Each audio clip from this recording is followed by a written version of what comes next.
Halo pemirsa JPR TV, dari Sabang sampai Merauke, dari Miangas hingga Pulau Rote. Bertemu lagi bersama saya Mona Azarinisa dalam program Kominfo Newsroom.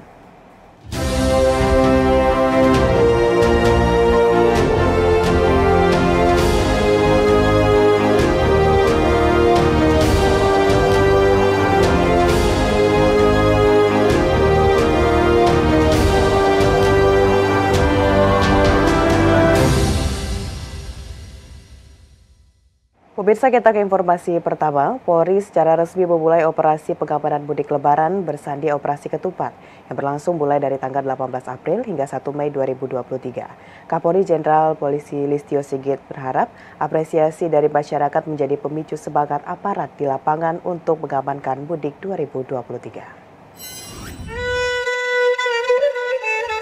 Kapolri Jenderal Listio Sigit Prabowo memimpin gelar pasukan di Silang Monas, Jakarta. Menandai Operasi Ketupat 2023 resmi dimulai. Terhitung dari hari ini, Selasa 18 April sampai dengan 1 Mei 2023 di seluruh Indonesia. Ia meminta semua pihak mengantisipasi lonjakan pergerakan masyarakat yang meningkat 44% dari mudik tahun sebelumnya dengan mempersiapkan segala sarana prasarana untuk kelancaran dan keselamatan masyarakat yang mudik. Berkaca pada tahun 2022, kerjasama kementerian lembaga dalam penyelenggaraan dan pengamanan mudik mendapat respon positif dari masyarakat. Untuk itu, Kapolri Jenderal Listio Sigit berharap apresiasi dari masyarakat menjadi pemicu semangat aparat di lapangan untuk mengamankan mudik 2023 agar terlaksana lebih baik dari tahun sebelumnya. Sebab, tahun ini diperkirakan terdapat 123,8 juta orang melakukan perjalanan mudik tahun ini. Adapun operasi Ketupat melibatkan 148.261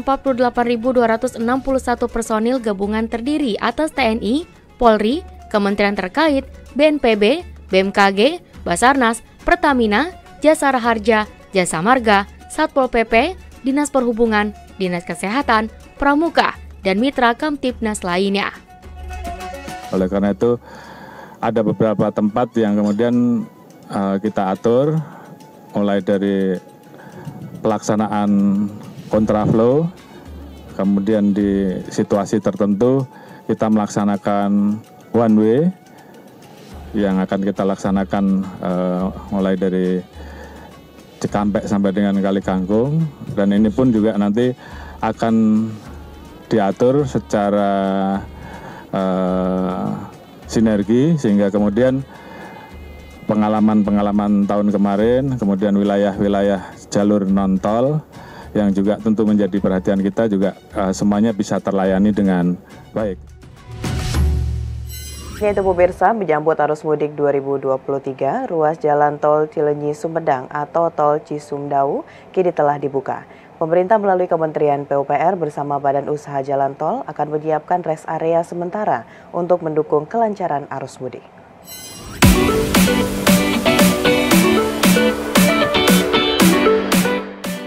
Untuk mendukung arus mudik Lebaran 2023, Menteri Pekerjaan Umum dan Perumahan Rakyat Basuki Hadimulyono memastikan tol Cisumdawu Seksi 4 hingga Seksi 6 sudah siap dimanfaatkan dan dibuka secara fungsional.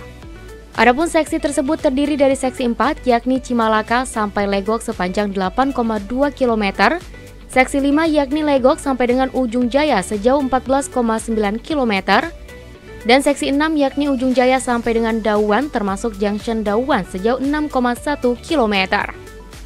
Dalam keterangan persnya, Basuki juga menyampaikan bahwa nantinya Kementerian PUPR bersama Badan Usaha Jalan Tol akan menyiapkan rest area sementara, yakni di kilometer 194 plus 400 Seksi 4B, untuk mendukung kelancaran arus mudik karena belum tersedianya rest area di sepanjang tol Cisumdawu. Setelah arus mudik, Menteri Basuki menargetkan seluruh ruas tol Cisumdawu dapat rampung dan mulai beroperasi penuh pada awal Juni 2023. Dan untuk pengaturan lalu lintas tol fungsional, PUPR akan mengikuti arahan sepenuhnya dari Korlantas Polri. Saya ingin menyampaikan, sekali lagi, yang namanya keamanan, kelancaran mudik itu 3 hal. Prasarana, manajemen transportasinya, dan perilakunya.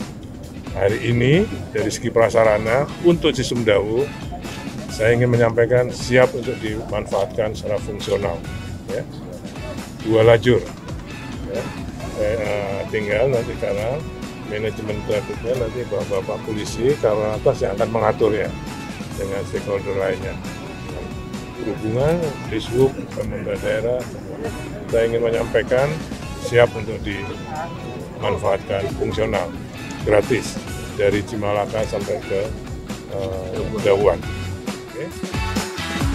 Untuk informasi lainnya pemirsa, Badan Perlindungan Pekerja Migran Indonesia siap menerima peningkatan jumlah kepulangan pekerja migran Indonesia pada Lebaran 2023. Benny Ramdhani menyebutkan telah menyiapkan berbagai arahan terkait penanganan kepulangan pekerja migran Indonesia sebelum dan setelah Lebaran Idul Fitri 2023.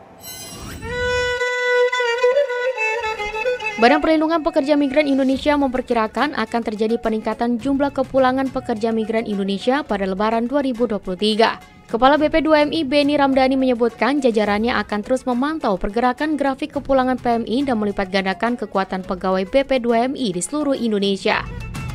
Meskipun mengalami peningkatan yang jauh dari periode kepulangan PMI sebelumnya, BP2MI telah siap menyambut kepulangan para pekerja Indonesia dari luar negeri dalam rangka merayakan Hari Raya Idul Fitri 1444 Hijriah. Seperti BP2MI telah mengeluarkan instruksi Kepala BP2MI terkait penanganan kepulangan PMI sebelum dan setelah Lebaran Idul Fitri 2023. Sementara itu, PMI yang pulang ke Indonesia ini merupakan PMI yang sudah habis masa kontrak atau mereka yang mendapatkan cuti dari majikannya. Diperkirakan akan ada 8.311 PMI yang akan pulang ke Indonesia karena selesai kontraknya pada bulan April 2023. Adapun negara dengan jumlah kepulangan PMI terbesar yakni Hong Kong, Taiwan, Singapura, Korea Selatan, Italia, Turki, Jepang, Arab Saudi, Polandia, Uni Emirat Arab, dan 231 PMI lainnya dengan jumlah yang kecil berasal 24 negara penempatan. BP2MI telah menyiagakan dan melipat gandakan kekuatan petugas kita di lapangan di 23 BP3MI di daerah dengan pengaturan pegawai BP2MI untuk bekerja 3 shift selama 24 jam. Ini juga model yang kita lakukan saat penanganan pandemi COVID. Masing-masing petugas diberikan foto, ya, kemudian nama dan nomor telepon yang akan dikonsentrasikan pada pintu-pintu masuk atau entry point PMI, baik bandara udara, pelabuhan laut, serta pos lintas batas negara atau PLBN yang tersebar di seluruh wilayah Indonesia.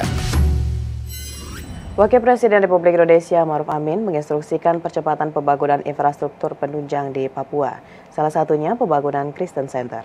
Untuk itu ia memanggil 3 menteri untuk membahas masalah tersebut secara khusus. Dalam pertemuan bersama 3 menteri yakni Yakut Khalil Kaumas, Basuki Hadi Mulyono, dan Nadiem Anwar Makarim, Wakil Presiden Republik Indonesia Ma'ruf Amin membahas rencana pembangunan pusat studi Kristen atau Christian Center di Papua.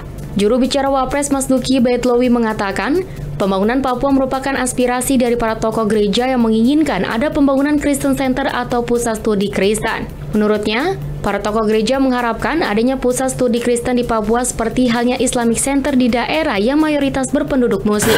Nah, Wapres memerintahkan kepada Menteri PUPR untuk